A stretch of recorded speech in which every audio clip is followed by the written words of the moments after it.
সরকার যে তাদের যে অপরাধ মানসিকতার সম্পূর্ণ আজকে প্রদর্শিত হলো।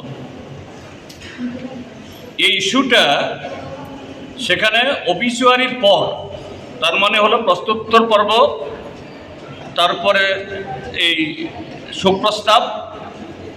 শোক প্রস্তাবের পরেই ছিল এটা লিস্টে ট্রেজারি বেঞ্চ।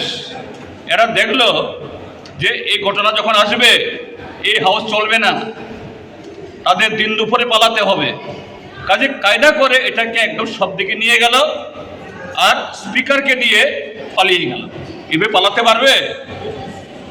এটা তরতাজা একটা ডিজিকে খুন করি ইয়েতে করে আর যেরকম স্টেটমেন্ট দিচ্ছেন লুকাতে পারবে? এটা অপরাধ। এটা অপরাধীরা যখন পালিয়ে যায় এইভাবে আজকে পালিয়ে গেল তারা। মশলা হাতে নয় চামচে তুলুন। লংতরাই গুঁড়ো মশলার প্রতিটি 250 গ্রাম প্যাকেটের সাথে 1টি চামচ ফ্রি। লংতরাই গুঁড়ো মশলা, রান্নায় তোমাকে চাই।